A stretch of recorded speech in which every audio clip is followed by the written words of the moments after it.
होली की आत्मा। बचपन से शहर में रहने वाला मनोज इस साल होली की छुट्टियों में अपने गांव दुर्गापुर वापस आता है, जहां उसे देख पूरा गांव खुशी से झूम उठता है। जब गया था तब इतना सा था और अब देखो कितना बड़ा हो गया है। हाँ सरपंच जी, जब मैं गया था तब आप भी बहुत जवान थे और अब देखो कितने बूढ़े हो गए हैं आप। चला चलो बढ़िया है, बच्चा घर वापस आ गया। इसी खुशी में आज रात पार्टी होगी। क्या बात है, गांव में भी पार्टियां होने लगी। वैसे अगर पार्टी की बात है तो आज क्यों सीधा होली पार्टी करते हैं। होली पार्टी की बात सुन चहल पहल में अचानक सन्नाटा छा जाता है, जिसे देख मनोज को कुछ अजीब लगता है, लेकिन तभी सरपंच बात पलट देता है। अब बहुत देर हो गई, चलो सब अपने घर चलो, पार्टी के बारे में कल सोचेंगे। मनोज भी मम्मी पापा के साथ घर आ जाता है, पर होली पार्टी और उस पर पूरे गांव की खामोशी वाली बात अभी तक उसके जहन से निकलती नहीं। पापा, होली पार्टी की बात पर सब चुप क्यों हो गए थे? अरे होगी उनकी कोई अपनी बात, मुझे गांव की पंचायती थोड़ी पता है। थक गया हूँ, चलो सो जाते हैं, कल बात करते हैं। पापा की बात मानते हुए मनोज भी सोने चला जाता है। आज तो छुपा लिया, लेकिन हफ्ते बाद जब होली का दिन आएगा तब इसे कैसे रोकोगे? अगली सुबह सूरज के साथ ही मनोज भी गांव घूमने निकल जाता है, जिस पर रास्ते में उसे अपनी ही उम्र के कुछ लड़के भी मिलते हैं, जिनसे दोस्ती कर अब वो उनके साथ घूमने लगता है। इसी तरह कुछ दिन बीत जाते हैं और होली नजदीक आने लगती है। दोस्तों, होली में 4 दिन ही बचे हैं, पर गांव में उसकी कोई तैयारियां क्यों नहीं दिख रही? क्योंकि यहाँ होली नहीं मनाई जाती। अरे पर ऐसा क्यों? वो राजा भूषण, अरे तुम 4 दिन के लिए आए हो, क्या इतना सोच रहे हो?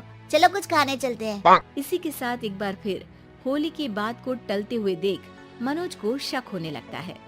वो घर पहुंचते ही इंटरनेट पर अपने गांव और राजा भूषण के बारे में जानकारी निकालने लगता है। क्या? मुझे आज तक ये नहीं पता था। ऐसा कैसे? किसी ने मुझे कुछ बताया क्यों नहीं? सारी जानकारी लेने के बाद मनोज गांव वालों या अपने मम्मी पापा से कुछ पूछे बिना खुद ही उसकी सच्चाई के बारे में छानबीन करने लगता है, जिसके चलते वो राजा भूषण की हवेली में पहुंचता है। वाह, क्या हवेली है यार। पर क्या यहाँ सच में कोई भूत है? हेलो भूत जी, कोई है क्या? हम इस साल गांव में होली सेलिब्रेट कर रहे हैं, क्या आप उस पर थोड़ा इंटरव्यू देंगे? मनोज के ऐसा बोलते ही गांव में तूफान उठ जाता है और हवेली में रखी सारी चीजें हिलने लगती है। एक अदृश्य शक्ति मनोज को धक्का देकर हवेली से बाहर निकाल दरवाजा बंद कर लेती है। ये सब देख मनोज हैरान रह जाता है। क्या अभी मुझे हवा ने धक्का देकर बाहर निकाल दिया?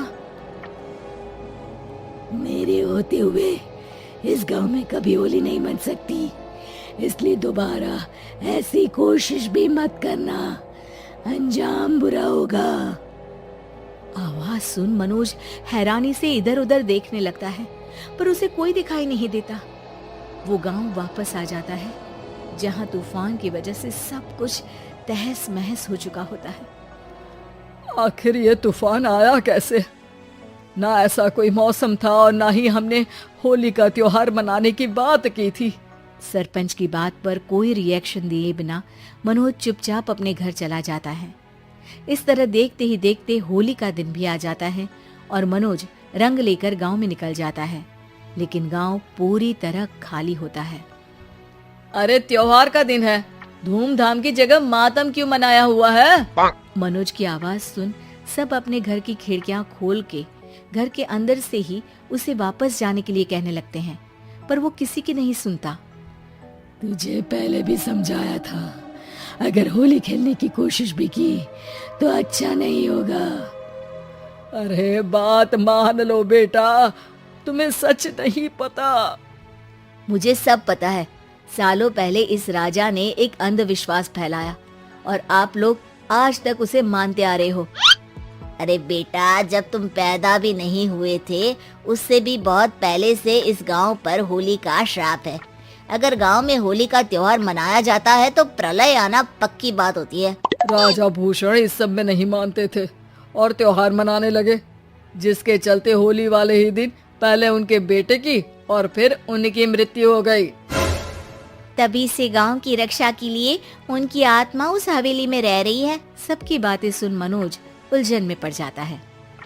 सोचना भी मत मनोज, अगर तुमने इस परंपरा को तोड़ने की कोशिश भी की तो उसका परिणाम इस गांव और गांव के लोगों के लिए अच्छा नहीं होगा।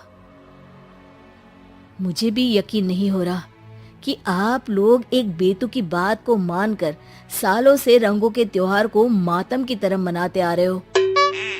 मनोज किसी की कोई बात ना मानते हुए पूरे गांव में रंग बिखेर देता है, जिसके तुरंत बाद वहां तूफान के साथ बिजलियां गरजने लगती है। अचानक मौसम में ऐसा बदलाव देख जहां मनोज कंफ्यूजन में आ जाता है, वहीं गांव वाले डर से सहम जाते हैं।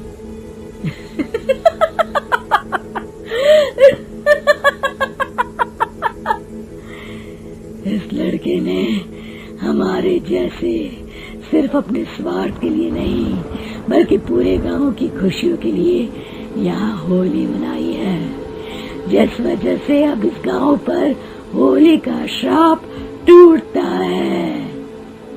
ऐसा बोलकर राजा का भूत वहां से गायब हो जाता है, जिसके बाद गांव के लोग धूमधाम से होली मनाते हैं। खुशियों के रंग गांव में बिखरे ही होते हैं कि अगली सुबह अचानक मनोज कहीं गायब हो जाता है और एक बार फिर गांव में होली का नया राज शुरू हो जाता है।